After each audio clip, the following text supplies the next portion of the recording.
Welcome to Financial Issues, where we help you steward faithfully by honoring God with your investments. Now listen in as we give you the practical tools and advice you need to become a biblically responsible investor.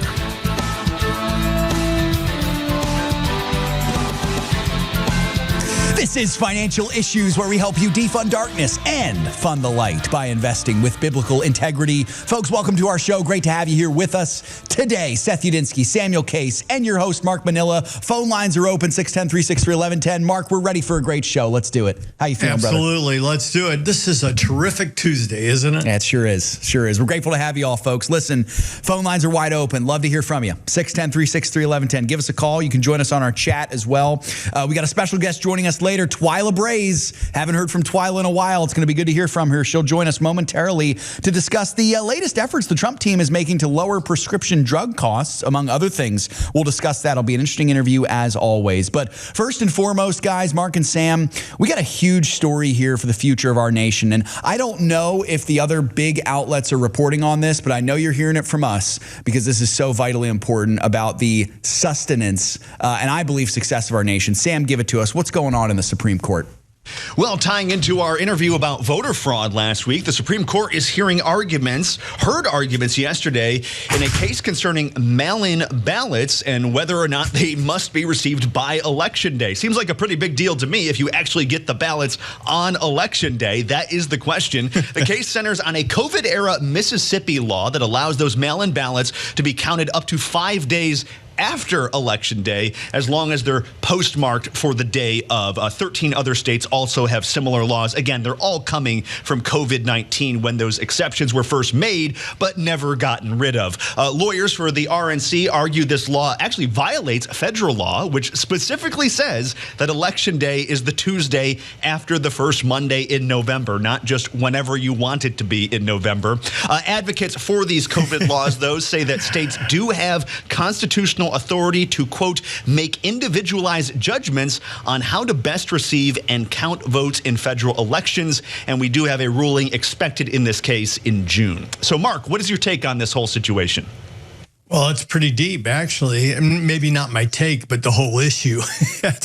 I mean, really, it is an interesting argument. This is the type of thing that I think a lot of professors, a lot of thinkers sit around coffee talking about, because first you have the federal government, the Constitution that says this is the date. It sets the date for the election. It has the power to do that, and it's very clear on it. But then it turns over how they do the elections to the state. So since the government set the date, but now the states are saying, yeah, we agree with that, but we think that we can just let it linger on past that with mail-ins because, you know, they're time-stamped by the federal government. Therefore, effectively, it's the federal government has it. Kind of like you're sending in your tax return.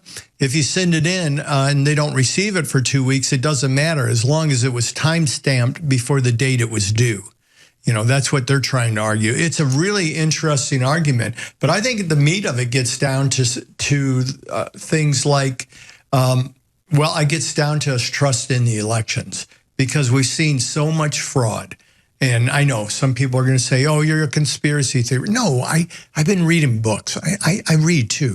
I've been reading books, and there's so much evidence about the mail-in fraud, about the truckloads of ballots dropped off the next day that all of a sudden were found in a warehouse when the election was going the way that a different way than what the people or certain people wanted. So, I mean, it's very clear that there's election fraud because of these mail-in ballots. It's just how to address them properly and constitutionally.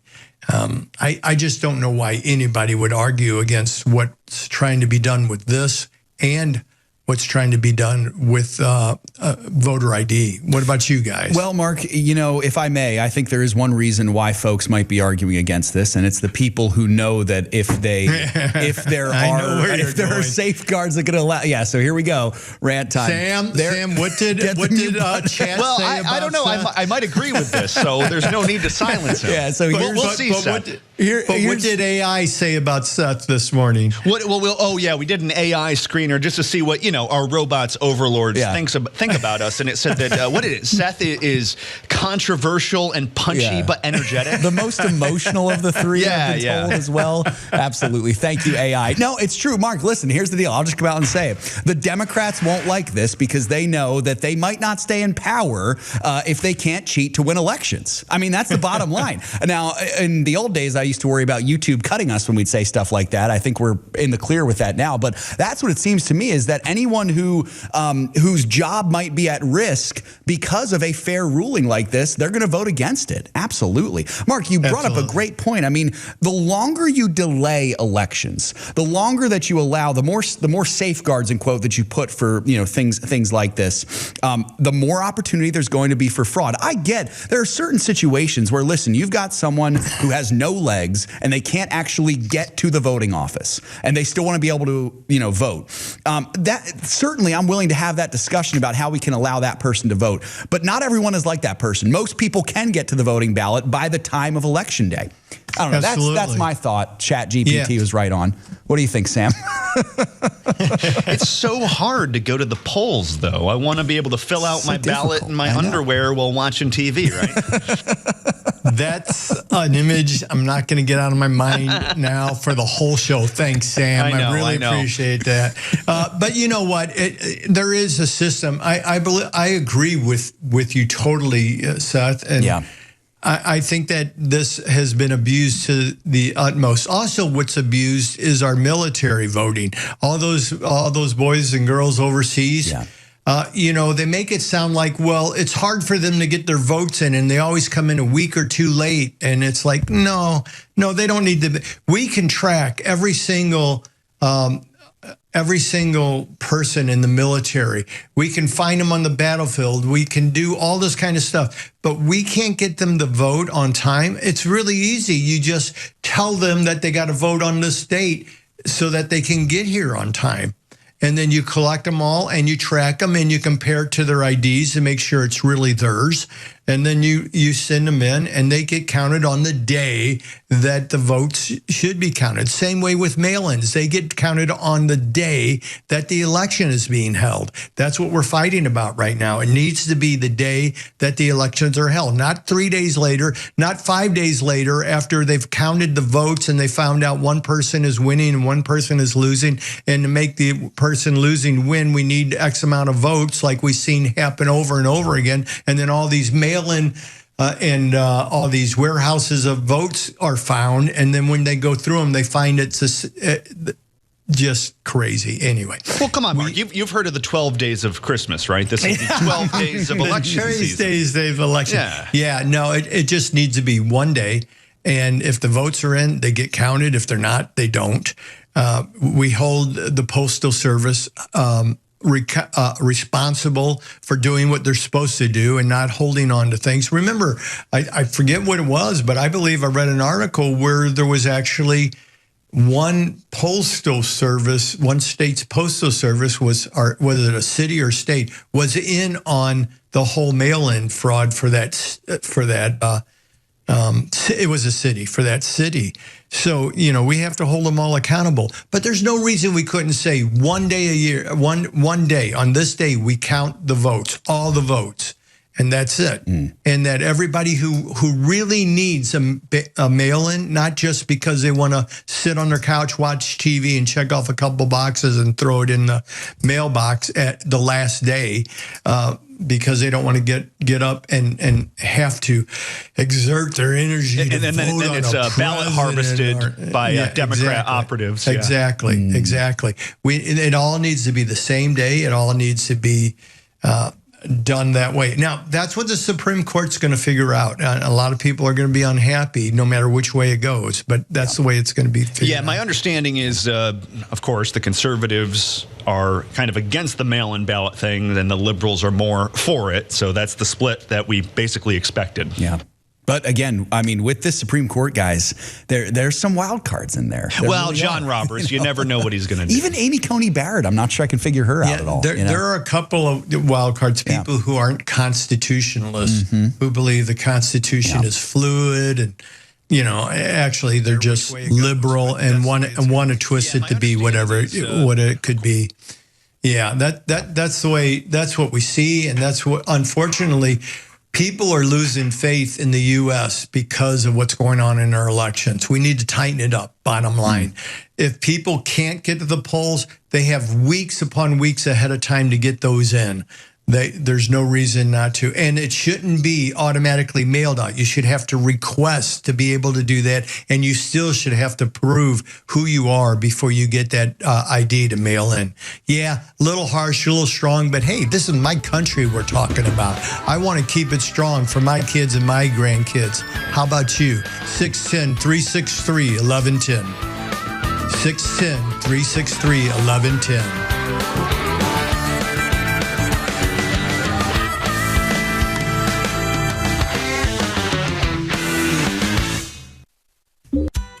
Here at Financial Issues, we believe in being faithful stewards of everything God has entrusted to us, and nothing is more important than investing in the next generation. The most meaningful way we can do that is by sharing the hope of salvation with young people, giving them a foundation of truth that can shape the rest of their lives.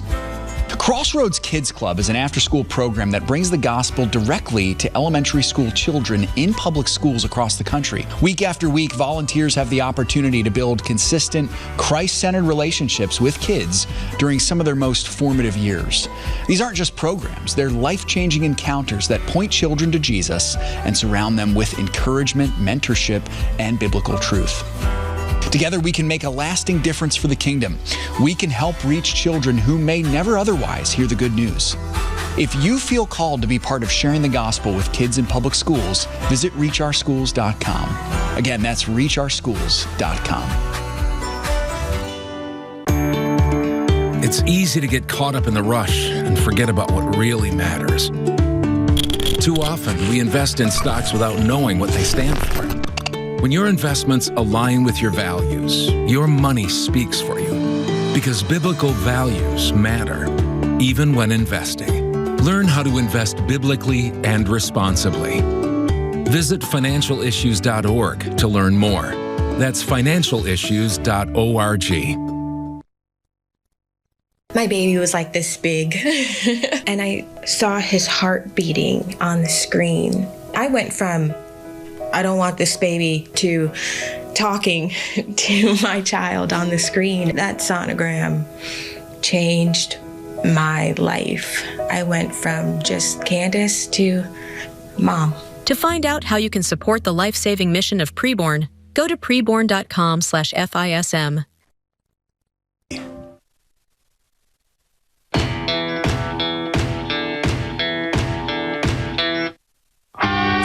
Hey folks, 610-363-1110. Listen, give us a call. Do you want to live in a country where elections are fair and free? Do you want to live in a country where you actually don't have to fear, for the most part? Obviously, we know there's always funny business happening, but for the most part, you have fair and free elections. Seth, I think that's called a leading question. It is a little bit of a leading question, but hopefully it's a common sense aggressive. That's right. What did ChatGPT call me? Aggressive, boisterous.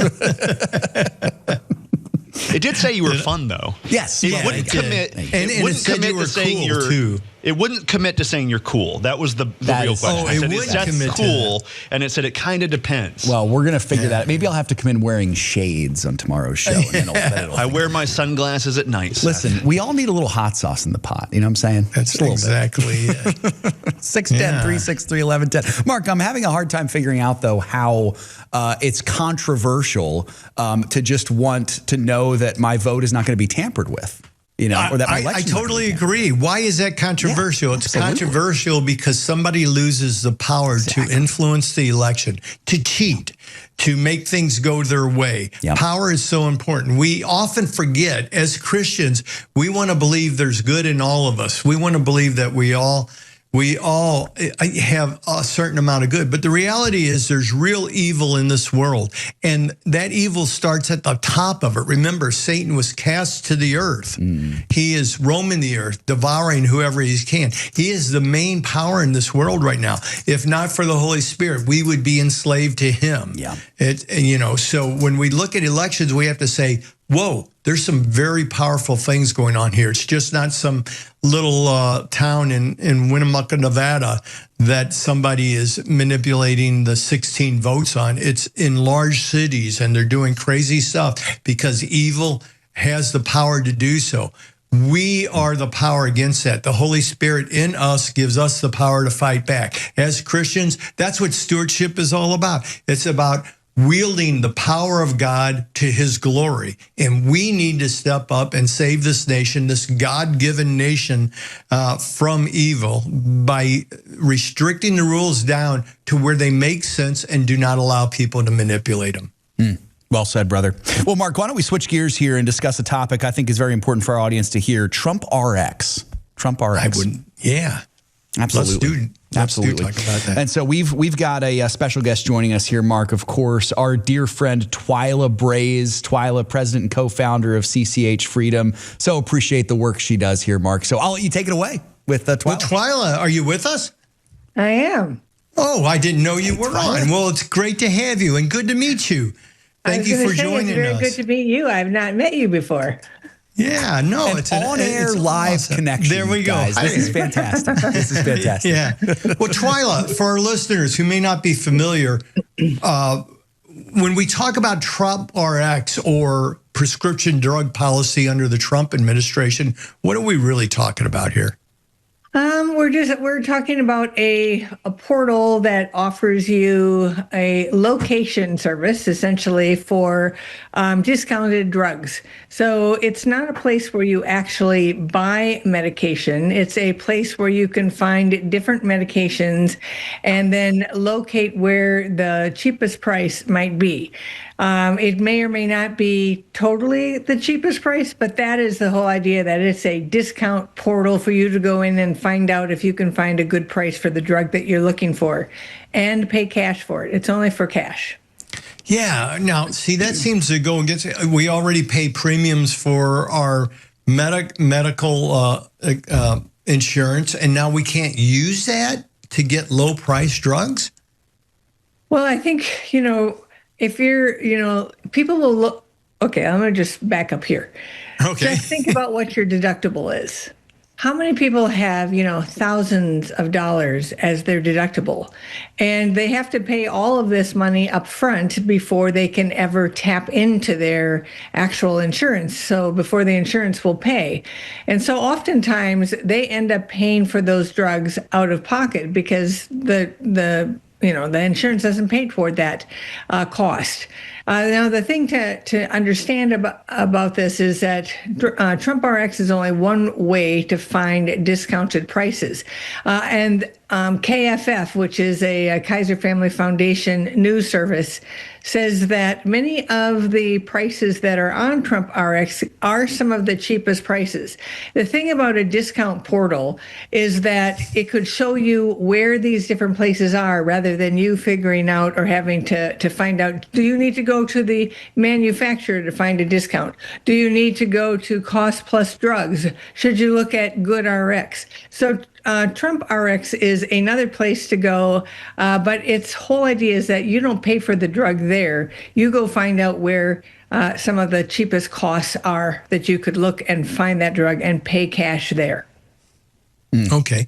But that still seems like a disadvantage. I was really hopeful when I heard about Trump RX was going to come out and all the promises of lowering. I'm diabetic, so I have diabetic medicines, and my drugs went up. And at the beginning of the year, I mean, they wanted $1,500 for 1 month worth of my drugs. When I went to the pharmacy, obviously I'm in that part with Medicare where I have to pay all this money up front until I hit a certain amount, and then they start picking it up. But it's like, this didn't come down in price. So how is this helping prices come down?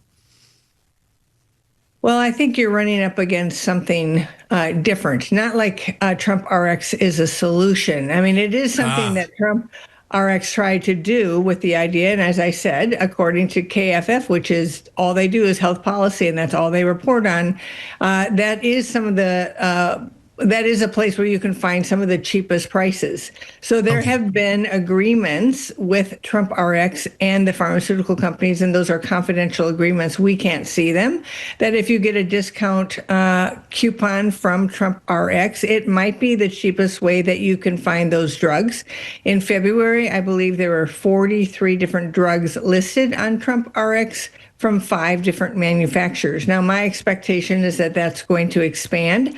But again, it has to do with, are the pharmaceutical companies willing to negotiate with President Trump and the Trump RX initiative? But the thing that you're really running into here, and this is probably difficult for people to understand and maybe difficult for them to even consider. But the reason that drug prices are so expensive, one of the reasons that drug prices are so expensive is because somebody else is paying the bill. And even though you are paying the bill because it's part of your deductible, if you had a real catastrophic policy, let's just say, rather than a health plan that expects you to pay huge deductibles for huge premiums, which is not a catastrophic policy. You have to pay the price of first dollar coverage as though they were going to cover every cent because you're paying these huge premiums, right? And so you would expect, like in the old days when you paid huge premiums, they would cover every dime. But in the health plans, you're paying huge premiums with huge deductibles. And so for the most part, most people don't even tap into their health insurance. This is very lucrative for these health plans. But you would do much better if you had a real catastrophic policy which paid for catastrophic and insurable events. And as somebody who has diabetes, maybe that would cover in there. But if all the diabetics in the country were paying for their medications rather than Medicaid and Obamacare and all the rest of them, the prices would come down to the pocketbook. There would be lots more competition, but there isn't. And that's part of the problem with the coverage system of today, is that the big guys are making everybody pay everything, and they're not paying anything, and we're all stuck in this system because of the Affordable Care Act and Medicare. Yeah, so we talk about stewardship. That's what we're about here. So for Christians thinking about stewardship and the healthcare part of that, how do we evaluate this whole thing of the Trump great healthcare plan? I know you just kind of explained that if everybody paid for it themselves, it'd come down. But I don't understand why it matters if the government's paying for it or if I'm paying for it, because I've already paid the government to pay for it with 65 years, 70, all these years of me paying into it. So why does it matter who's paying for it? Why are the drugs staying so high, the price of drugs so high? And how does the Trump administration, how are they going to get the drug prices down? I've heard over and over again about it being 1/10 of the cost over in South America or over in Asia for the same drug or some other country by the same company that's selling it to the U.S. Why do we have to pay so much more than everybody else? And why does it matter who pays for it? For the competition. I mean, Medicare paying for it. Why? It seems like with that kind of purchase power, you should be able to bring the price down. Now, you do realize you asked about 10 questions in there. And I got about 100 more. But I'm gonna address your last question here. Okay. So the fact of the matter is, when you have a third-party payer, the problem with healthcare prices in this country today is that we have third-party payment. We do not have real health insurance would pay us the cash. We'd have cash in hand. We'd take it around and we'd say, well, okay, is this a good deal or is it not? And suddenly they'd have to deal with all of us individuals and all of our opinions about what is affordable and do we really need it or not, or just because the doctor said it, is it really going to work? And no, I'm not going to pay that price, but I might pay a lower price, right? I mean, that's real competition. A bunch of monopolies plus the government as a third-party payer that has, I think in 2022, it was $905 billion for the Medicare program, right? So when you have a third-party payer like that, and it's not the person who's getting the care that's paying the bills, you can do a ton of manipulation of this system. And when the government has made these health plans the way to get coverage in this country, that's what Obamacare did. It took away all real health insurance companies, all the kind that would pay you. Yeah, it did. Right? That Took was them all terrible. away, right? Gave us these huge plans. They've all been consolidating. And now they're like the tail that wags the dog, and the government doesn't want to take over Medicare or Medicaid anymore. As a matter of fact, news just came out yesterday that CMS is thinking of doing auto enrollment of people into Medicare Advantage. And Medicare Advantage is the health plan version that rations care. So when you're I was wondering, we got about 30 seconds left, Twila. Would you mind staying over, or can we have Okay, you that's back? fine. One or the other. Yeah, I can stay stay. over? Okay, Thank you so much. Yeah, we'll be right back. We just stirred the pot enough to make a big smog here. My bad. But Twila's going to help us clear all this up when we come back. Stay with us. 610-363-1110. We'll get to your calls right after Twila.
Preborn is making motherhood possible for thousands of moms across America. I found out that I was pregnant, and my family, they were like, no, you're not having this baby. I met Miss Linda. She told me about all the great resources, like they offer free baby clothes, they offer free classes, stuff for her mom. She prayed with me. She told me to ask God to, guide me to my decision. She made it completely like my choice. She offered to get me an ultrasound, and I found out I was 6 weeks pregnant. That's where I very first heard the heartbeat of my son, and I was told, whatever I gotta do, whatever comes my way, I'm just gonna, have this baby. It was really a great thing that I was led to the choice to keep him. To find out how you can support the life-saving mission of Preborn, go to preborn.com/FISM. Every day across the globe, big business agendas go unseen by investors. Things that go against your core values and beliefs. It's time to know your investments. Abortion, alternative lifestyles, gender and identity confusion. If you believe in protecting marriage and life, children, innocence, guarding masculinity, restoring families, defending religious liberty, invest with your values. Before investing, carefully consider the fund's investment objectives, risks, charges, and expenses of the investment company. This and other important information can be found in the fund's prospectus. To obtain a copy, visit timothyplan.com or call 800-846-7526. Read each prospectus carefully before investing. Investing involves risk, including the potential loss of principal.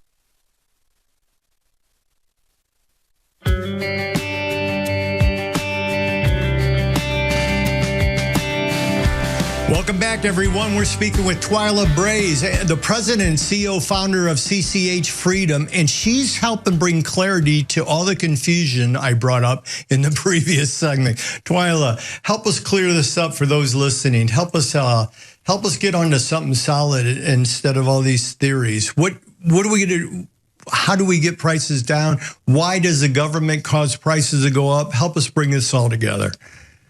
Well, third-party payment is the problem in healthcare. So just imagine if you had a third-party payer for your food, right? They would decide what kind of foods you could have, and you might get steak once a month, maybe, and they would decide how much you had to pay. And then as they consolidated, they could charge you even more to get whatever kind of food coverage that you wanted to have, right? Real competition comes with the dollars in individuals' hands. Third-party payment, just like third-party payment for college loans, right? You know how college has gone up? Because they've had third-party payment and the federal government is backing those loans. And so when you have a huge party with a huge pocketbook, those who are charging say, well, I don't have to go for the individual's pocketbook. I just have to go for the government's, and we can just give them this huge loan and they can pay it off for a long time, but we can charge it because we're going to be able to get that much. They're going to be able to get that much in a loan. And so the same sort of thing happens with healthcare. In that when you have just a few large third parties, and then you don't have individuals who are paying it on their own, and the entire industry is consolidated. Now the health plans just say, well, we're just going to keep charging more and more and more. And I think, one thing that people don't understand about the Affordable Care Act is they thought it was going to make care affordable, right? That's what they thought. Silly people. They didn't realize that U.S. Senator Max Baucus from Montana, who was head of the Finance Committee, as soon as that bill passed, he said, now we have corrected the maldistribution of income in this country. Mm-hmm. You thought that it was all about healthcare? It was not all about healthcare. It was about getting the health plans all of the power and also not telling them that they had any limit on what they could charge. So people think there's a limit. Well, there's a lot of things in the Affordable Care Act, but there are no limits on what these health plans can charge. And when it got passed, Bloomberg government called it a $1 trillion windfall to the health plans for just the first 10 years. So this has happened by the government taking away your choices. And when you take away your choices, you take away competition. When you take away competition, you just end up with huge prices and nowhere else for people to go.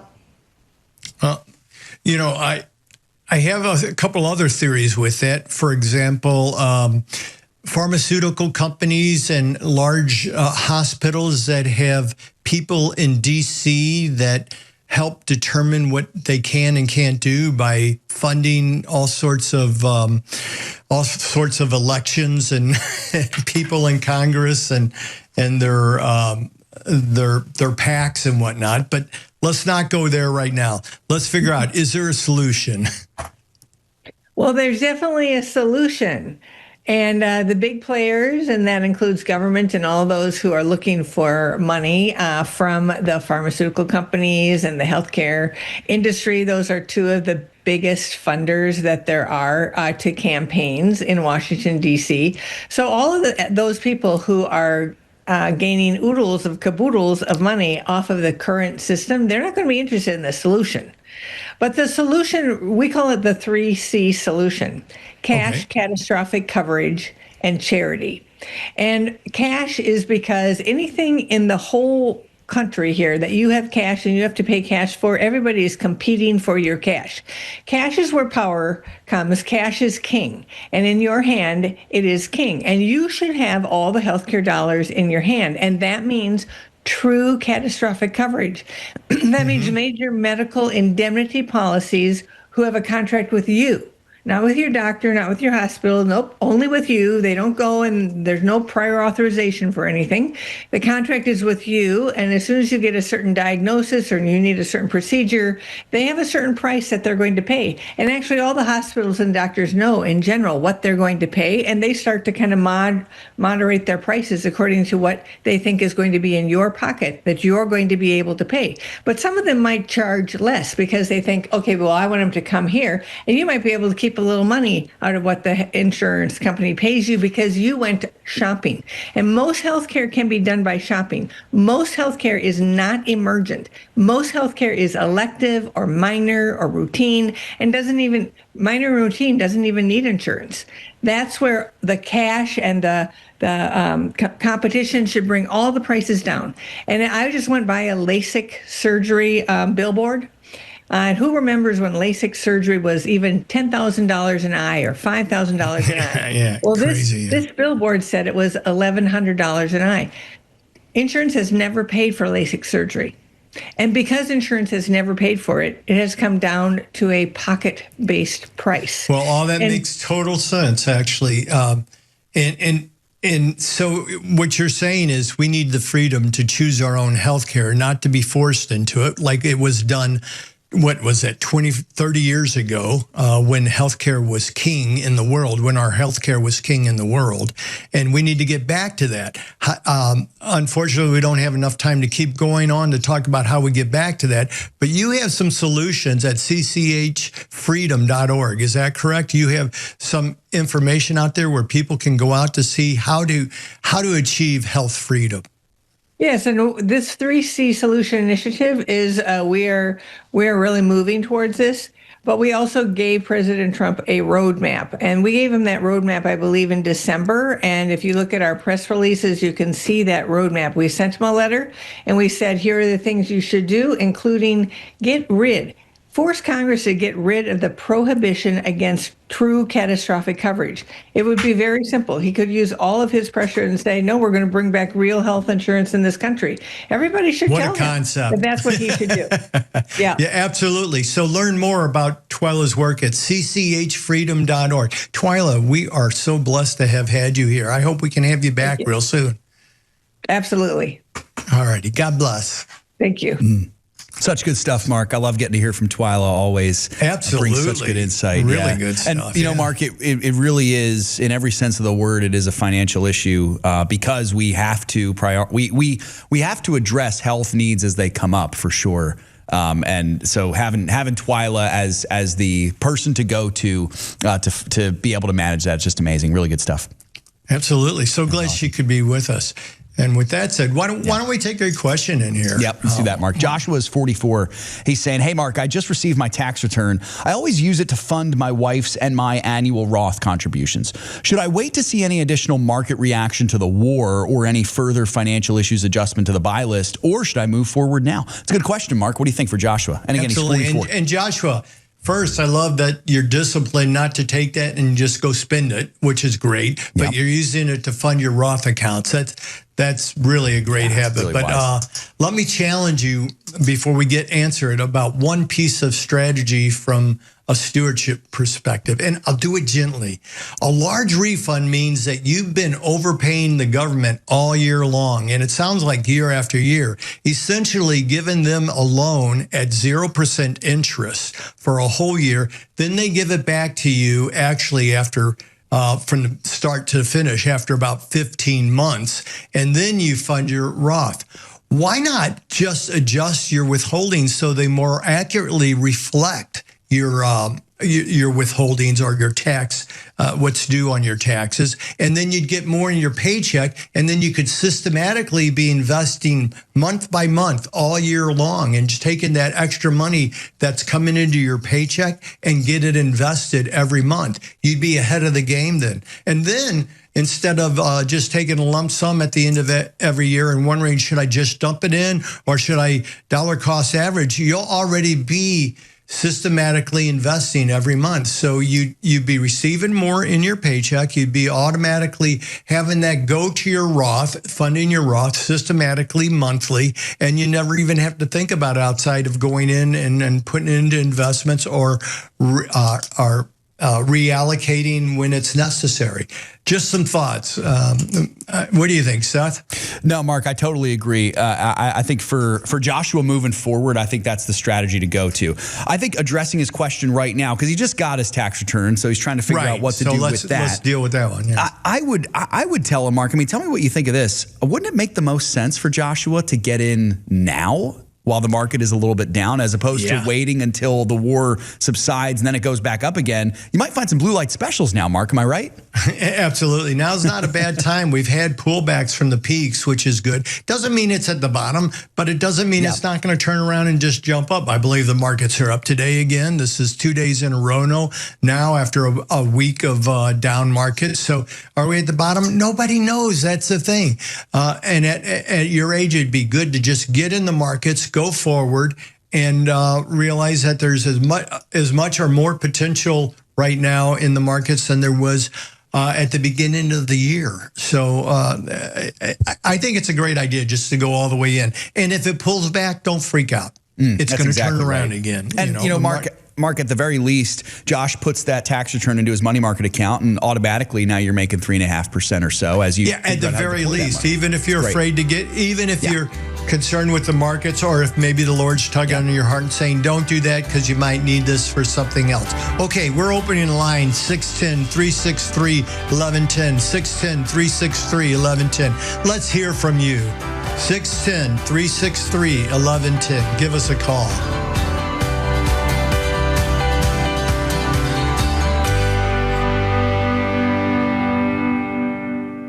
Here at Financial Issues, we believe in being faithful stewards of everything God has entrusted to us, and nothing is more important than investing in the next generation. Crossroads Kids Club is an after-school program that brings the gospel directly to elementary school children in public schools across the country. These aren't just programs, they're life-changing encounters that point children to Jesus and surround them with encouragement, mentorship, and biblical truth. If you feel called to be part of sharing the gospel with kids in public schools, visit reachourschools.com. As a member of Samaritan Ministries, your monthly share is a gift that goes directly to a real person in need. While that share takes care of the financial portion,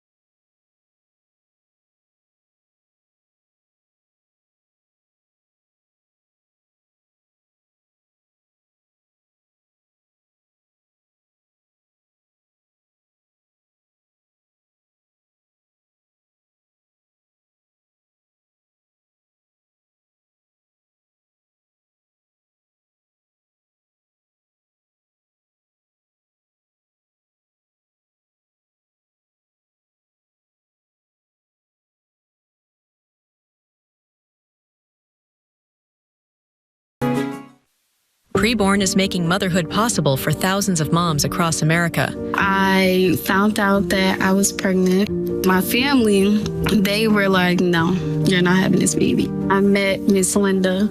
She offered to get me an ultrasound. That's where I very first heard the heartbeat. It was really a great thing that I was led to the choice to keep on. To find out how you can support the life-saving mission of Preborn, go to preborn.com/FISM.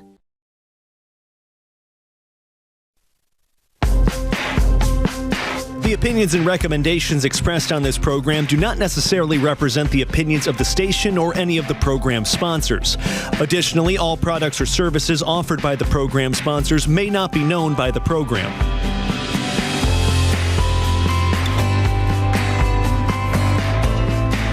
Folks, give us a ring, 610-363-1110. Hey, Mark, we got a question in the chat. Interesting one. Okay. From someone who's in the chat, and they're asking, so they heard what Twila said about cash being king. Cash is king. But then the question is this, cash is king, but is cash BRI? What would you say to that, Mark? Is cash BRI? It almost feels like a trick question. Yeah. Love to hear your thoughts, Mark. What do you think? Is cash biblically responsible? Cash does not have a soul. Cash is not invested in anything. Cash doesn't kill people. People kill people. It's a tool, right? Exactly. Right. Just like a gun. Are guns BRI?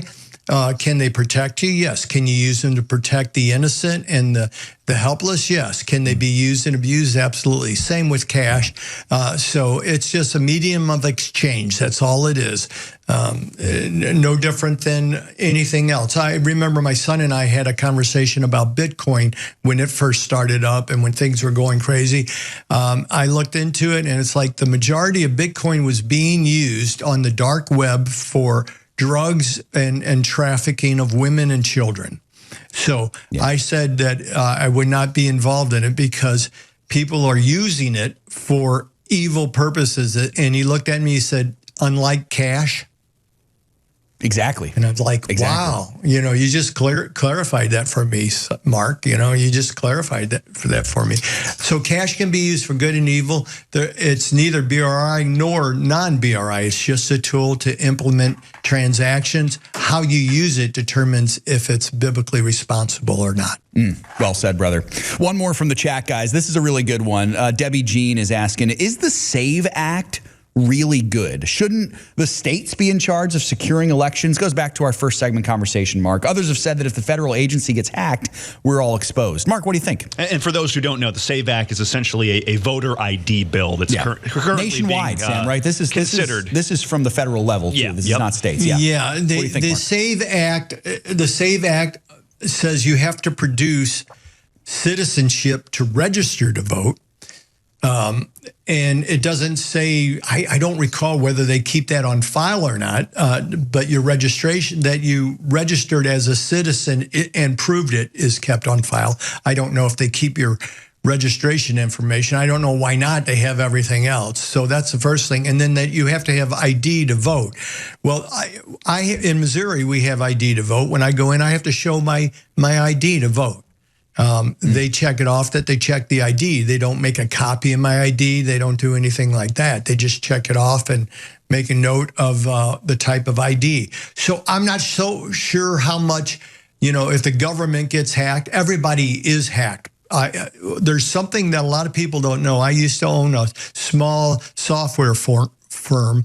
And one thing that we realized is that if it's on if you use the internet, it's going to be public eventually. Somehow somebody's going to get to it. If it's connected to the internet, it's hackable. That's the bottom line of it. That's what all the defense people told us. That's what everybody told us. You do all you can, but it's going to be hackable. I think that the idea that the government requires that is very important. Because right now we have infiltrators in our country that are voting. We have millions of people voting that aren't citizens. We have millions of people voting who aren't alive. We have millions of people voting that aren't even real. So we have to clean all that up and make sure those who are stewarding our nation are actually the citizens of this nation. What do we got to do that? This is a step in the right direction. Make sure everybody's citizen. You're such a bigot, Mark. I think you just want to suppress people's vote. Only curly-haired people. Yeah. That's right. Only curly. No, that's good. Mark, I'm glad you said that. Again, folks, and here's the chat's going to go all bananas on me now being emotional. It's not like that complicated to want to have voter laws like this to keep elections free. It's just why isn't it racist? Why isn't it wrong to ask for an ID to get on a plane? Why isn't it wrong to ask for an ID to get a credit card? Why isn't it wrong to ask for an ID to rent a movie? Everything that everybody does, including their Game Boy, asks for an ID. So this is silliness. It's just an argument so that they can maintain, I hate to say it, but I don't like to speak evil, but to be able to cheat. That's what it is. Cheat and stay in power. As long as you can keep everything muddy, it's easier to cheat. Yeah. And Mark, keep in mind too, folks, I hope you're not hearing us say this, and we might even get nasty emails about this. That's okay. We're not targeting the Democrats only. Send them to me. Financial issues. Exactly right. People, ChatGPT wonders why I get so emotional. It's because all these emails. Yeah. No. But here's what's really happening. It's corruption in the government. It's not limited to one party. There's people on the other side too that are also corrupt in this way as well, Mark. And very corrupted. Listen, it's so dangerous. This is why I would love for financial issues members to consider running for public office, but do so cautiously because there is certainly a power temptation that comes with that, Mark. You better believe it. So you got to make sure you're grounded in Christ for sure. We see so many of these people. Yeah. Wise words, Seth. Thanks, wise Mark. words. And with that, let's go to Maynard. In Ohio. Cool. Hey, Maynard, welcome to Financial Issues. Glad you're with us. What's on your mind?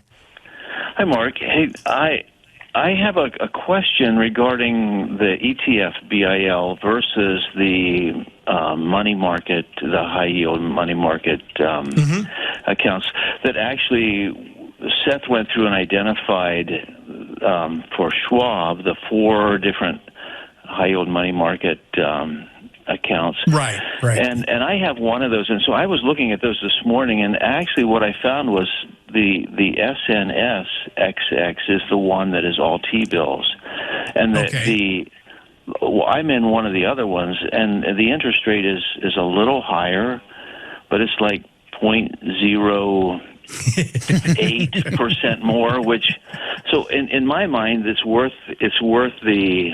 I'm going to switch into the one that's all T-bills. Yeah, it's, right. It isn't worth. I mean, how much can you be bought for? 0.08 is all it takes for me to buy you and get you to participate in some lending to some companies who are involved in abortion, pornography, sexual immorality, trafficking, addictive products, using and abuse children. Well, that's what Satan banks on. He banks on all of us being very easy to be bought. And unfortunately, he's way too often correct. But I am so proud of you, Maynard, for doing what you're doing. Thank you so much for that. Yeah, good stuff, man. You're welcome. So my other question is, I've started moving money because the interest rates on CDs is dropping into the money market, and I had moved some money into the ETF BIL, and that's the gains are taxed as their unqualified dividends. So that I don't know.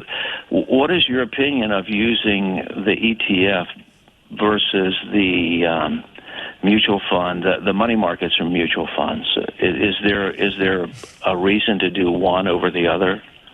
No, not really. You can move in and out. It's like doing the same thing. Effectively, it is the same thing. They're just mutual funds. All the money markets are mutual funds, effectively. Now, remember that your mutual funds are back. I mean, your money markets usually have some sort of fraud prevention, like $250,000 or $1 million backing on it, like banks do and things like that. The ETF may not. If somebody somehow manipulates the ETFs or something, I don't know what the backing would be. You're obviously you have your coverage at your platform as well at Schwab. But no, it's pretty much the same thing. Effectively, from a tool-wise, it's the same thing.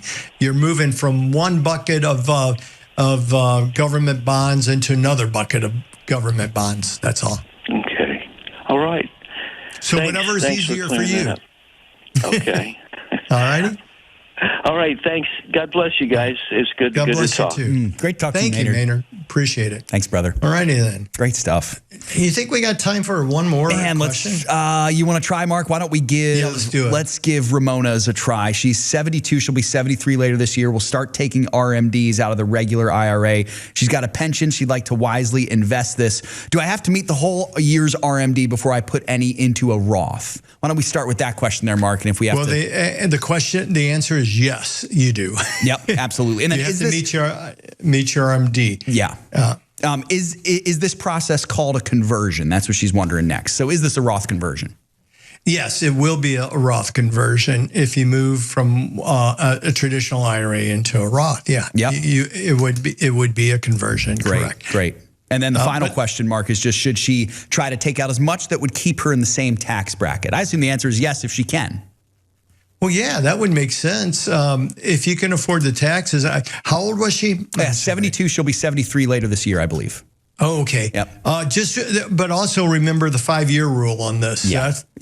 She needs to remember that as well. Exactly. Yeah. Keep that in mind, Ramona, because you're past that, 59 and a half age there. So, yep. So the 5-year rule, Ramona, is that when you convert it, you can't touch the growth or interest on it until after 5 years. You can the principal. Ramona, thank you for writing in. Good questions. Really appreciate it. Good learning moments there. We appreciate you. We appreciate all our listeners and watchers, and we appreciate all our partners. Thank you all in the chat as well for being with you. Thank you all for being with us, and thank you all for loving God. Believe it or not, that's the main thing we need in this America right now, to steward this nation nation, to steward our money, to steward our lives, to glorify God. So thank you all for being great stewards, for loving God, and investing with integrity. So God bless everyone. We look forward to seeing you tomorrow.